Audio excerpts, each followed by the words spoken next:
चलिए जानते हैं आज की देश और दुनिया की सिलेक्टेड काम की और बड़ी खबरों को सिर्फ 10 मिनट में। लेकिन अभी तक आपने इस वीडियो को लाइक नहीं किया है तो भी लाइक कर दीजिए और चैनल को भी सब्सक्राइब कीजिए। तो इसी बीच बढ़ते हैं दोस्तों अपनी अगली खबर की ओर। हमास ने नए बंधक समझौते को किया खारिज, इजरायली सैनिकों को गाजा से हटने की दी चेतावनी। खबर सामने आई है, हमास ने इजराइल के नए बंधक समझौते को खारिज कर दिया है। हमास का कहना है कि गाजा से इजरायली सैनिकों के वापसी के बाद ही इस पर विचार किया जाएगा।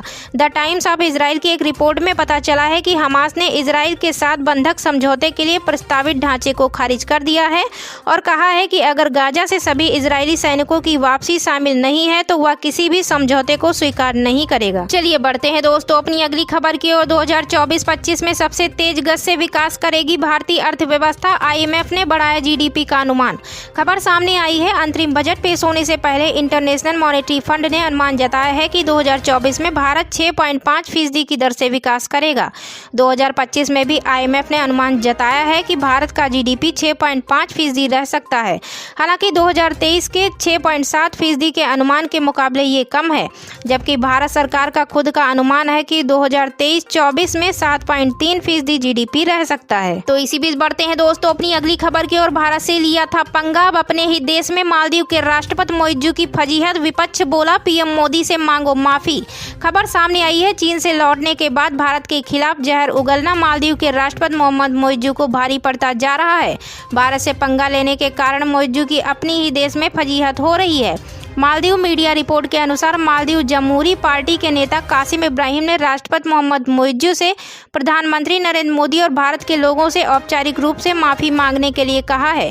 कासिम इब्राहिम ने कहा, किसी भी देश के बारे में, खासकर किसी पड़ोसी देश के बारे में हमें ऐसी बात नहीं करनी चाहिए जिससे रिश्ते प्रभावित हों। तो इसी के साथ बढ़ते हैं दोस्तों अपनी अगली खबर की ओर। ममता बनर्जी का भाजपा पर निशाना, कहा जब तक जीवित हूँ बंगाल में सीएए लागू नहीं होने दूंगी।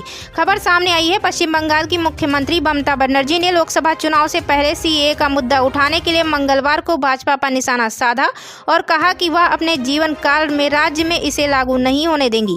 बनर्जी ने कहा, चुनाव नजदीक आते देख भाजपा ने राजनीतिक लाभ के लिए फिर से सीएए का मुद्दा उठाया है, लेकिन मैं यह स्पष्ट कर दूं कि जब तक मैं जीवित हूं पश्चिम बंगाल में इसे लागू नहीं होने दूंगी। बनर्जी ने केंद्रीय मंत्री और भाजपा नेता शांतनु ठाकुर के हालिया दावे पर प्रतिक्रिया देते हुए यह बात कही है। तो इसी बीच बढ़ते हैं दोस्तों अपनी अगली खबर की ओर। रेलवे भर्ती की आयु सीमा में 3 साल की छूट, 31 जनवरी से करें आवेदन। आपको बता दें, भारतीय रेलवे ने 5,696 सहायक लोको पायलट यानी एएलपी की भर्ती की प्रक्रिया शुरू कर दी है। भर्ती अभियान 1.5 लाख कर्मचारियों की सफल भर्ती के बाद शुरू हुआ। रेल मंत्री अश्विनी वैष्णव ने कहा कि जैसे जैसे रेलवे नेटवर्क का विस्तार होगा कर्मियों की भर्ती बढ़ती रहेगी। इसके अलावा इसमें बड़ा अपडेट ये है कि इस प्रक्रिया के लिए आयु सीमा 3 साल की छूट दी गई थी। मतलब पहले इन पदों के लिए केवल 30 साल तक की आयु सीमा वाले कैंडिडेट ही आवेदन करने के पात्र थे, लेकिन अब आयु सीमा में 3 साल की छूट का ऐलान किया गया है। इस ऐलान के बाद अधिकतम आयु सीमा 33 साल हो गई है। मतलब अब 33 साल से कम वाले कैंडिडेट भी इन पदों के लिए आवेदन कर सकते हैं। इसके लिए आवेदन प्रक्रिया 31 जनवरी से ऑनलाइन शुरू होगी। तो चलिए बढ़ते हैं दोस्तों अपनी अगली खबर की ओर। 1,37,000 सैलरी, खाना रहना फ्री, इजराइल के लिए यूपी के 4100 कुशल श्रमिकों का चयन। खबर निकलकर सामने आई है, इजराइल में जाने के लिए यूपी के 4100 कुशल श्रमिकों का चयन किया गया है। इजराइल से आई टीमों ने इन श्रमिकों का चयन किया है। इन्हें इजराइल में रहना खाना फ्री होगा और 1,37,000 सैलरी मिलेगी। फिलिस्तीन के साथ लड़ाई में श्रमिकों की कमी झेल रहे इजराइल को फिर से चुस्त दुरुस्त करने के लिए इंडिया के 2 राज्यों यूपी और हरियाणा से कामगारों का चयन हो रहा है। इस कड़ी में यूपी से 4100 कुशल श्रमिकों का चयन इजराइल के लिए किया गया है। इन श्रमिकों में वेल्डिंग, टाइल्स, राजगिरी, बढ़ई आदि पर परखने के बाद चुना गया है। तो इसी बीच बढ़ते हैं दोस्तों अपनी अगली खबर की ओर। मेडिकल स्टाफ बनकर गए इजरायली एजेंट्स, 3 आतंकियों को उतारा मौत के घाट, भड़का फिलिस्तीन।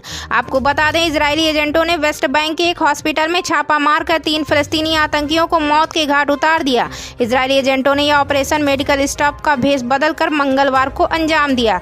इजरायली सेना ने इसको लेकर बयान जारी किया है। इसमें बताया गया है कि यह स्वास्थ्य केंद्र जेनिन सिटी में स्थित है और इसे हमास टेररिस्ट सेल बनाया गया था। वहीं फिलिस्तीनी स्वास्थ्य मंत्रालय ने इसको लेकर चिंता जताई है।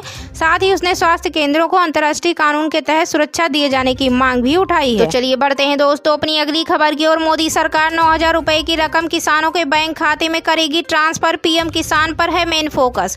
खबर है कि केंद्र की मोदी सरकार लोकसभा चुनाव से पहले पीएम किसान योजना के लाभार्थियों को बड़ा तोहफा दे सकती है। वित्त मंत्री निर्मला सीतारमण 1 फरवरी 2024 को अंतरिम बजट प्रस्तुत में पीएम किसान सम्मान निधि योजना की राशि में बढ़ोतरी की घोषणा कर सकती हैं। इसे 6,000 रुपये से बढ़ाकर 8,000 रुपये या 9,000 रुपये किया जा सकता है। हालांकि अभी आधिकारिक पुष्टि नहीं हुई है। इसके अलावा किसानों को स्वास्थ्य और जीवन बीमा जैसी सुविधाओं का भी ऐलान हो सकता है। तो चलिए बढ़ते हैं दोस्तों अपनी अगली खबर की ओर। यूपी विधानमंडल सत्र में अयोध्या राम मंदिर की होगी गूंज सर्वदलीय बैठक कल। आपको बता दें यूपी विधानमंडल सत्र में इस बार अयोध्या में बने राम मंदिर की भी गूंज रहेगी। हालांकि सीएम योगी कैबिनेट अभी मंदिर दर्शन को नहीं जाएगी। वहीं विधानसभा सत्र में हंगामे के आसार हैं। उत्तर प्रदेश विधानमंडल सत्र में इस बार अयोध्या में बने राम मंदिर की भी गूंज सुनाई देगी। इसकी चर्चा राज्यपाल के अभिभाषण में हो सकती है। साथ ही अयोध्या में राम मंदिर प्राण प्रतिष्ठा समारोह के लिए प्रधानमंत्री को धन्यवाद संबंधी प्रस्ताव भी आ सकता है। सदन में भाजपा व सपा के बीच तकरार होने के आसार हैं। खास तौर पर सपा कई मुद्दों पर आक्रामक तेवर दिखाने की तैयारी में है। तो चलिए बढ़ते हैं दोस्तों अपनी अगली खबर की ओर। बजट सत्र की शुरुआत आज से। कल पेश होगा मोदी सरकार के दूसरे कार्यकाल का अंतरिम बजट। खबर निकलकर सामने आई है। संसद का बजट सत्र आज से शुरू हो रहा है। कल यानी कि 1 फरवरी को बजट पेश किया जाएगा। खास बात यह है कि मोदी सरकार के दूसरे कार्यकाल का यह आखिरी बजट है। वहीं देश की वित्त मंत्री निर्मला सीतारमण अंतरिम बजट पेश करेंगी। वित्त मंत्री निर्मला सीतारमण अप्रैल मई में होने वाले लोकसभा चुनाव से पहले 1 फरवरी को अंतरिम बजट पेश करेंगी। नई सरकार कार्यभार संभालने के बाद पूर्ण बजट पेश करेगी। इसी बीच बढ़ते हैं दोस्तों अपनी अगली खबर की ओर। रेलवे भर्ती की आयु सीमा में 3 साल की छूट 31 जनवरी से करें आवेदन। आपको बता दें भारतीय रेलवे ने 5,696 सहायक लोको पायलट यानी ALP की भर्ती की प्रक्रिया शुरू कर दी है। भर्ती अभियान 1.5 लाख कर्मचारियों की सफल भर्ती के बाद शुरू हुआ। रेल मंत्री अश्विनी वैष्णव ने कहा कि जैसे जैसे रेलवे नेटवर्क का विस्तार होगा कर्मियों की भर्ती बढ़ती रहेगी। इसके अलावा इसमें बड़ा अपडेट ये है कि इस प्रक्रिया के लिए आयु सीमा 3 साल की छूट दी गई थी। मतलब पहले इन पदों के लिए केवल 30 साल तक की आयु सीमा वाले कैंडिडेट ही आवेदन करने के पात्र थे, लेकिन अब आयु सीमा में 3 साल की छूट का ऐलान किया गया है। इस ऐलान के बाद अधिकतम आयु सीमा 33 साल हो गई है। मतलब अब 33 साल से कम वाले कैंडिडेट भी इन पदों के लिए आवेदन कर सकते हैं। इसके लिए आवेदन प्रक्रिया 31 जनवरी से ऑनलाइन शुरू होगी। तो चलिए बढ़ते हैं दोस्तों अपनी अगली खबर की ओर। 1,37,000 सैलरी, खाना रहना फ्री। इजराइल के लिए यूपी के 4100 कुशल श्रमिकों का चयन। खबर निकलकर सामने आई है। इजराइल में जाने के लिए यूपी के 4100 कुशल श्रमिकों का चयन किया गया है।